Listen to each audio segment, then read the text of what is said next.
Hey y'all, welcome to Whatever with Heather, the first official episode of this podcast. I'm so excited. Today we are talking about the next version of you. Now, this may feel like, but wait, like what's wrong with my current version? Or I really want to be the next version. I don't know how to do it. Or I want to grow and evolve, but not sure how to get there. Or the only way I've ever changed is by being really mad at my current version. So how can I do that? How can I evolve into the next version of me from a place of feeling empowered to move forward into that next version instead of from a place of disliking my current version? And today we're going to be talking about all those things, how to figure out like what the next version of you even is. Now, there may be some of y'all like, I like the current version. Perfect. There's going to be things in the podcast today about kind of refining and tuning into the current version of you and what you truly value and seeing if what you're building for your life right now is aligned with who you are. So that's what we're talking about today. I'm going to take you back in my life a little bit. And I remember when I was younger, I wished probably like middle school, maybe even high school. I was like, man, if I could just move and rebuild myself and be whoever I wanted to be, that could be so cool because there's nobody thinking I'm this way and then I have to prove I'm a different way. However I show up to this new place, people are going to believe I'm that way. They're not going to know anything about me. They're not going to know my struggles. They're not going to know my weird quirks. I can literally be whoever I want, which is funny that I thought that way. But yeah, I was like, if I just could move, I could be whoever I want. And the fact is we can do that without moving. If we're in a current situation and we're like, I wish I were a little more patient, or I wish I were a little kinder to myself, or I wish I were someone who moved my body, or I wish I were someone who like went to bed at a good time so I could wake up with energy, or I wish I were someone who didn't get drunk all the time. Whatever it is, right? Literally anything you wish for yourself, bippity boppity boo, you can create. And it is in realizing that we don't have to move. We don't have to start over. But a huge reason, and I've realized this a lot lately, even for myself, a huge reason many of us don't grow and evolve into the things we actually truly want to grow and evolve into is because we are worried of what people will think if we don't continue to be who they believe us to be. Like, let that sink in. I'll repeat this. A lot of what holds us back from changing is that we are worried about what people will think if we don't continue to be who they believe us to be. So this younger version of me that wanted to move, to change, was because I knew, or I was worried about me not being who people believed me to be, and there being this dissonance between what people believed of me and how I was going to start showing up in a new way in the world. It was easier in my brain to wipe the slate clean and start over because there was no fear of having to convince people I was someone new and having to convince myself I was someone new. I could just step into the next version, literally like, here I am, this version, move, go somewhere else. Now I can be this new version, grow and evolve and become these things that I'm wanting to grow into. And this is about moving into your new self. This is not about disliking your current self, but rather acknowledging where you would like to grow or evolve in your life. It's about being inspired by who you want to be and what feels exciting. Like, if I were someone who did these things I want to do in my life, how would my life change? Does that feel exciting? One thing we all kind of relate to a lot is like moving our bodies or taking care of our health. And so for a lot of us, this is a good example of if I were someone who got up every morning and did 15 minutes of yoga, which is maybe like if it's something you're not currently doing, how much would my life change? How would I feel different? How would I evolve? How would I grow? How would I show up in the world differently? The small things we do change in our lives lead to like big results, and we know this. And so I think sometimes the small things are hard for us to do because we're scared of the change. A little bit for ourselves because we're scared of having to embody that and step up and move into something new because we resist change. And the second part is the fear of what other people will think when we're not being who they think that we are or who we have been. That we're a fraud when we grow or change or evolve. Now, we don't think babies are frauds when they start walking, when all they could do was like roll on the floor. And we don't think they're frauds when they couldn't speak and now they can. And we don't think our children are frauds when they're not able to share and then they learn and grow or learn how to share. But we think that of ourselves and even of other people, that when they grow, change, evolve, that they somehow think they're better than us, or that we somehow think other people are not going to like us. And the fact is, they may not like the new version of you. We get really judgy as adults. We don't like when people grow or evolve. But we're fine with it when you're little. But we're not fine with it when you're an adult. But we need to become fine with it for yourself and for other people. But today it's about yourself, your next version of you. So how do we do this? I love to live in the duality. This is actually the duality that changed my life because I had operated from this place of disliking my current self to try to drive me to be a better person. But that never actually worked because when you're driving yourself from a place of self-hate, it's very hard to be motivated to do better because you don't believe you deserve better. But here's the duality I like to operate in is this quote. It says, "You are allowed to be both a masterpiece and a work in progress."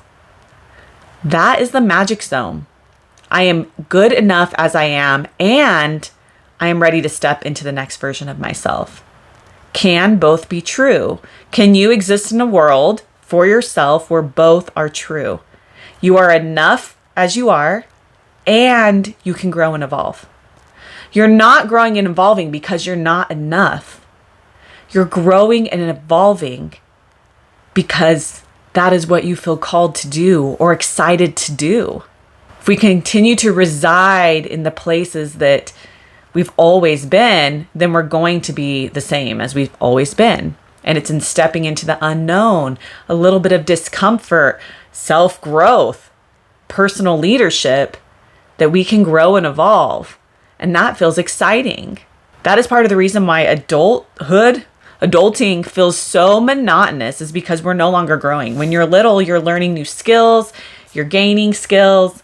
People are like, yes, you're awesome, you're growing. And then you become an adult and people are like, put on the brakes, stay how you are, don't change, don't evolve, don't grow, you're done. Like you are the finished product because you're an adult now. But no, I mean, yes, if you want to be, but if you feel like, I want to be more patient. I want to be a better listener. I want to speak more kindly to myself. I want to believe better things about my body. I want to move my body more. I want to invest in my health. If these are all things you truly want, then it's time to step in, grow, and evolve. So how do we do this though? Like how? When you've been the same person for so long, how do we grow? How do we evolve? How do we step into the next version? And to do this, first deconstruct and then we rebuild. A lot of the times we're in like hustle culture, right? So we like to add in more, add in more, add in more, add in more, add. And then we become overwhelmed because we're overflowing. In order to build yourself the way you want to be built, or in order to live your life the way you want to live your life, you must deconstruct and then rebuild, or else you're building upon this like rickety foundation that's kind of been pieced together from your childhood, and then you're trying to like build a tower on top of it, and it's not like set up to do that. So first we deconstruct and then we rebuild. Much of who we think we are is what we have been told we are. Much of who we think we are is what we have been told we are. There are things you believe about yourself that are not true. You were just told them, you took them on as a belief about yourself, and you've carried it your whole life. So to create a new reality, a new life, the next version, it is time to strip off the labels that you have given yourself, others have given you, society has given you, and you get to start trying things back on and seeing what fits, seeing what resonates with you. And things that used to resonate with you may still resonate with you. And there are things that used to resonate with you or you thought were yours to carry, the labels people gave you, that you realize are not yours to carry. An example of this could be from a young age, you probably knew if you were one of the smart kids or you were one of the dumb kids. And so this label was put on you from a young age, or you just understood that this was the facts. You're smart or you're not. And you carried it and it painted your whole life. So when we are building the next version of us, we need to deconstruct all these things that we've collected along the way and start to take them back on and see if it's true. Like maybe the label is you're smarter than everybody else, and maybe it's not true. Or maybe it's you're the stupid kid. You were the kid that can't get good grades. You're not very smart. And maybe that's not a belief you want to carry anymore. And in order to move to the next version of you, you need to release the beliefs that are not really true, the beliefs about yourself that are not true. Another label would be introvert or extrovert. Most of us have given this to ourselves. This has been very popular in recent years.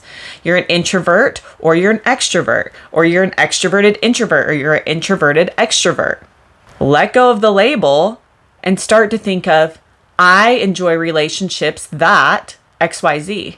I'm an introvert. It's such a narrow category for what you truly are, because I'm sure there are people you can be around that you feel filled up by. And there are people you can be around that drain you like to nothing. Most of us are a blend of introvert and extrovert. So why would you carry a label? Why not just be like, oh, I like to be around people who make me feel like this, and I do not like to be around people that make me feel like this. And I also like a lot of alone time, or I love to be around people. But after I've been around people for a long time, I need to go in my house for a few days. Most of us are a blend. And so we release the labels, because when we label ourselves, then we feel like that's how we have to show up in the world, because we've told people we're this, or the way we've lived has shown people we're this. And so we want to continue to be who people believe us to be, instead of just being who we truly are, which is very few labels and very few boxes. It's much more fluid than we have allowed ourselves to be. And if I take on the label introvert, I have to abandon the part of me that is an extrovert. So when we take on labels, we abandon other parts of ourselves. We abandon that, like, we're actually not, like, all of us don't fit into one or two boxes. That simplifies who we are. And we're not that simple. We're a little more complicated. We're a little more flowy. We're a little more, sometimes I'm this and sometimes I'm that. Life is really cyclical. We look at the moon, we look at the waves, we look at the seasons, even like females with our cycles. We are cyclical. And so sometimes we have energy and sometimes we don't. And sometimes we want to be with people and sometimes we don't. And that is normal. We need to normalize this flow of who we are instead of boxing us in and abandoning the other part of ourselves. So to build ourselves the way we want to be built, we must break it all down and then build it up again. We break it all down by releasing all that you think you are, setting these things outside yourself for a moment, and then picking up each thing and deciding if it belongs with you in this moment or not. Some things may have been a part of you and have fit before, but they no longer do. This is the magic of rebuilding and rebecoming. It takes bravery. We rebuild, and then that's the next version of us. We re-become, and that's the next version of us. It takes bravery. It takes confidence. It takes self-trust. And the reason it takes those things is, what if you rebuild yourself and you don't like it? Are you okay rebuilding again? Oh, and all the times I've rebuilt myself, which is more times than I could even probably, I need to maybe write this down on paper. I've never rebuilt myself to a version I didn't like. Thinking about it now, there have been times I've added in things to my life that I didn't like who it started creating me to be. So then I would quickly release it. But I've never rebuilt myself into a version I didn't like. I've always rebuilt myself into a version that I'm like, okay, I like this part, and this part needs some refining. And we'll work on that in the next rebuilding, right? The next cycle. And are you okay rebuilding again? Are you okay evolving throughout your life? Like being like the baby who like they lay down and then they can roll over and then they can sit and then they can stand and then they can walk and then they can run and then they can jump and then they can do a cartwheel. It's this endless evolving when you're young. And then are you okay endlessly evolving as an adult? And not just settling into, this is who I am now, and these are my labels now, and this is who I'm going to be forever. It's much more fun to evolve and grow. It's also challenging. It takes bravery. Are you okay rebuilding and then being like, oh, this works, and then this doesn't? Are you okay with that? And then the next thing we're going to do is we're going to strip back to what we truly value.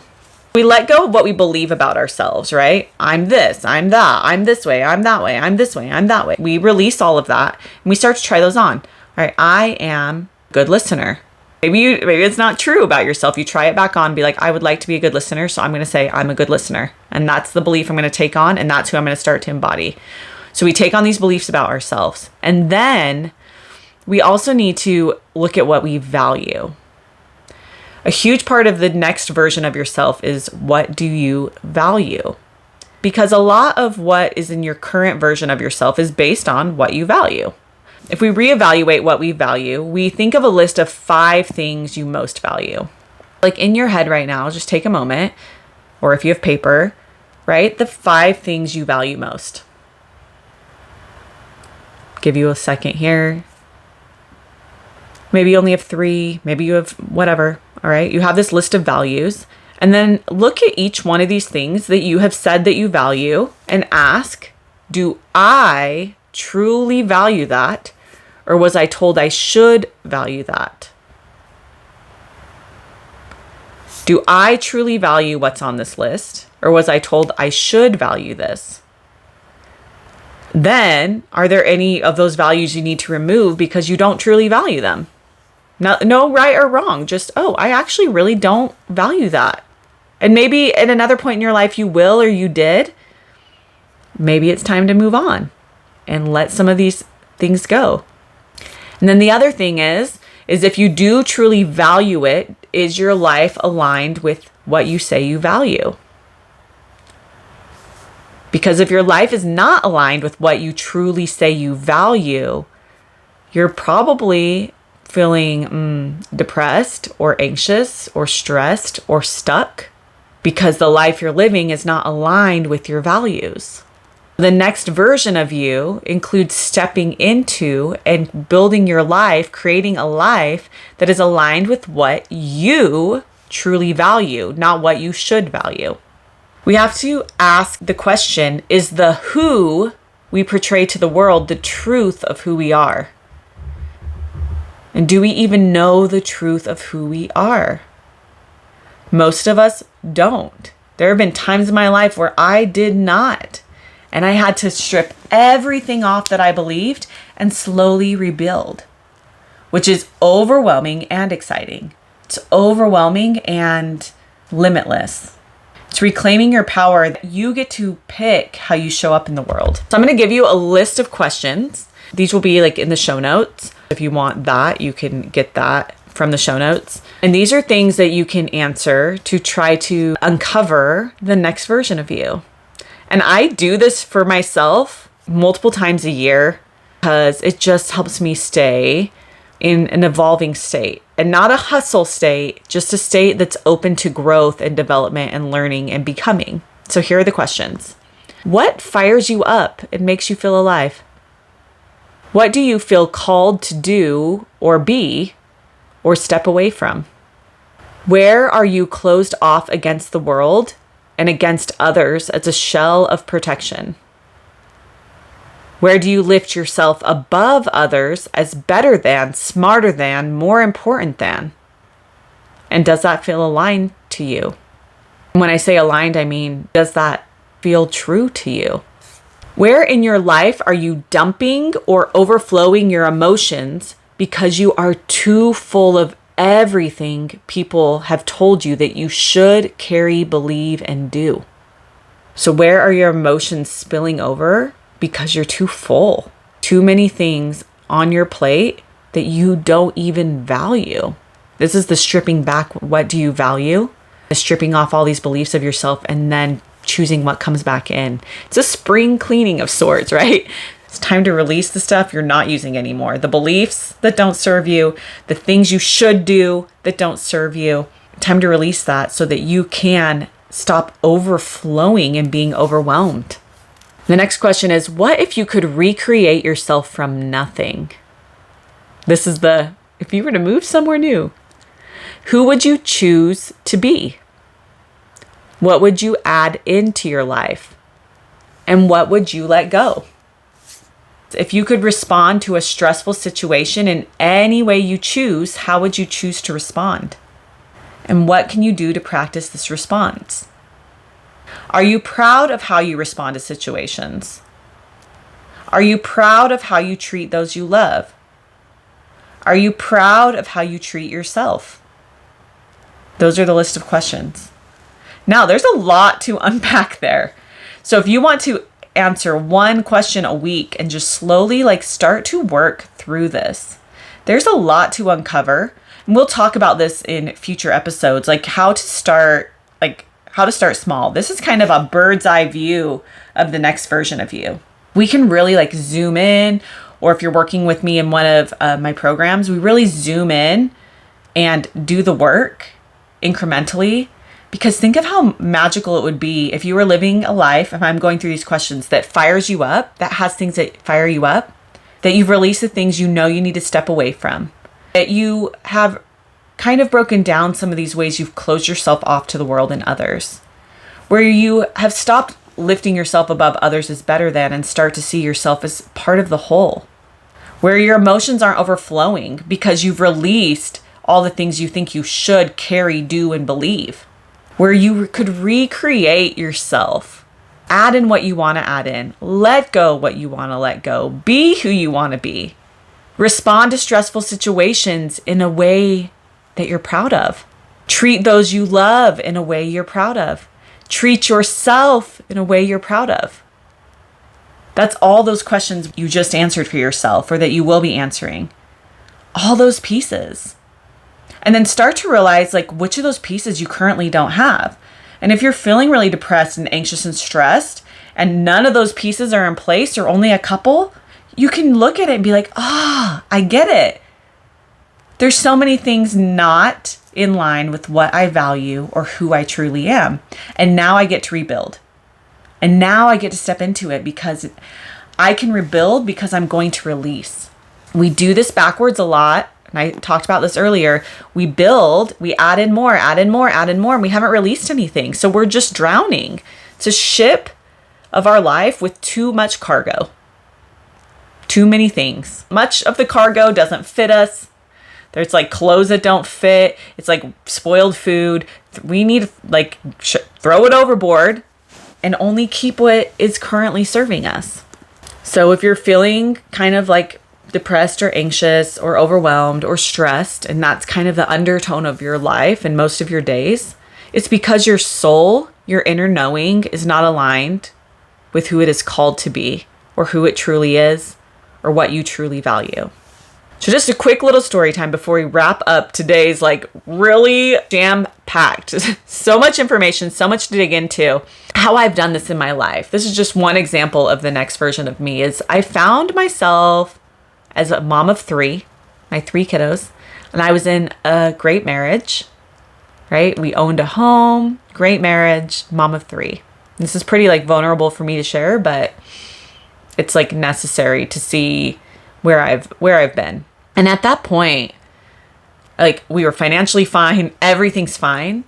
I got to a point where I was pretty depressed and anxious. I would say very depressed, the most depressed I had been in my life. And I at the point where I didn't know what to do. I remember telling my husband, like, I don't know, like, because I had been on antidepressants in the past of my life and anti-anxiety, and they really just didn't work with my brain or body. Like, they were not supportive to me. And I'm happy that they are supportive to people, but for me, they weren't. And so here I find myself like the most depressed I've ever been, and just anxious, but mostly depressed. And I remember thinking, I have got to figure this out because I cannot live like this. And I know medications did not work for me, but it might be time to try them again. I was like, but first, I need to see if I can figure this out, like figure out something. So it took me years and this time it probably took me like months, but I had been working through this and I continue to like do this in my life, just peeling back the layers to uncover the root cause of my depression. Depression and anxiety are often, not always, the smoke of a fire. So if you think of a fire, that is the source. And then what is the most noticeable and takes up the most space is the smoke, right? And the smoke is what we notice. So the fire is the cause, the root, or the source, and the smoke is what we see, feel, and experience. And where there's smoke, there's fire. So I was feeling so depressed, like the worst in my whole life. And I just knew I needed to figure out the source of this. And it's hard when you're depressed because you're not motivated and you're not inspired and you're not in the right headspace. But I knew I needed to do the work. And I realized that although my environment was basically as perfect as it could be, my spouse, my kiddos, home, stress, I was still depressed and anxious, which must have meant that there was something inside that was out of whack. Something, that fire, right? Where is the fire? What is causing this? So it was either just continue to suffer or get to the root and begin the work. And in the stripping back of the things I believed about myself and the things I believed about the world, I began to release a lot of things I believed about myself, because I realized that a lot of what I believed about myself was a misalignment, not aligned with the who that I wanted to be and the who I truly was and what I truly valued. And so the fire of my depression, and probably pretty much my whole life, the fire of my depression and anxiety was a misalignment, because who I was portraying to the world, or who I even believed myself to be, was not in alignment with the truth of who I was. It was all the things I had picked up, all the things I thought I should be or should do or should feel or should value. And it was not in alignment with what I knew, my soul, my inner knowing. And there were parts of me that I wanted to become and grow into, but because I believed all these things about myself, I couldn't do that. I was so stuck. I couldn't grow and evolve because I wasn't those things, right? I believed that I wasn't those things and I wouldn't be those things because I was who I was. I had reached adulthood and I was done, and this is who I am. But once I was able to start releasing, release this, release that, the depression, the anxiety, all of that, the smoke of the fire started to subside. Now, I share this because it was literally the darkest, hardest time of my life, and my environment was perfection. And in that, I knew that it was inner work that needed to be done. I hoped it was, right? I was like, I've got to find a way out of this. I've got to figure out a solution, or at least a way to live my life and not just be stuck in bed and stuck in my mind. So that's the work I did. Questions like that. And I slowly built these questions over time of figuring out how to uncover. Nobody taught me this. This was just like, I had to figure it out. And when you're in survival mode, you'll do what it takes. And this was a do what it takes type of thing. So I share this as like hope for you if you're in a place like that. And if you're not in a place that heavy, then great. And this will just serve you in such a different way. But if you're in like a really heavy, hard place, this can also serve you, but it can feel really far away. And I get that. I know that in my soul. I know that so deeply and so intimately. And so it's starting with one question at a time and starting to add in things that are actually aligned, and not just add in things, but also release beliefs things that you don't need to carry anymore, or were never true in the first place. I'm going to leave you with this like as the last illustrator of this whole thing. For me in my life, trying to get somewhere that I didn't know how to get. It was like I knew I wanted to be in Hawaii, but I kept buying flights to Oregon. And then I was like shocked every time I didn't end up on sunny beaches. I kept doing the same thing and then wondering why my life felt the same. So my message to you is, if you're going to hold on to everything you've ever been and everything you've always believed, then you're routing yourself to a place you don't even want to be. You're forcing yourself to go somewhere that's not even where you want to go because of fear of change, fear of other people not liking it. And if we're going to keep routing ourselves places we don't want to be, we can't be shocked when we're not where we want to be. If we want a life of peace, we need to start releasing the things that are not bringing us peace. Stop routing yourself to places you don't want to be. Start routing yourself, meaning setting yourself up on a trajectory to be that next version of you. And then when you'll never arrive fully in the next version of you, because at some point you'll reroute and become a little bit different and a little bit different. Just like the kid that's like learning these skills as a baby, and we're all like, yes, we love it. Cheer for your own self as you continue to step into the next version of you throughout your life and start to feel excited about who you can become, what you can believe about yourself, what you can believe about the world. Let that fuel you to just continue to move forward. Thank you for being here. Thank you for being at the podcast. Whew. First one is done. Was it perfect? Probably not, but I hope it served you in some way. If it did, definitely send me like a DM on Instagram at heatherevans.life. If you want to watch this live on YouTube, or if you're watching it on YouTube, hey. If you're not, you can watch us on YouTube at Whatever with Heather. And then always listen to your podcast wherever you love to listen to podcasts. And give a rating if you liked this podcast. Also, any feedback would be great. I love y'all so much. Thank you for being here and spending your time. Bye.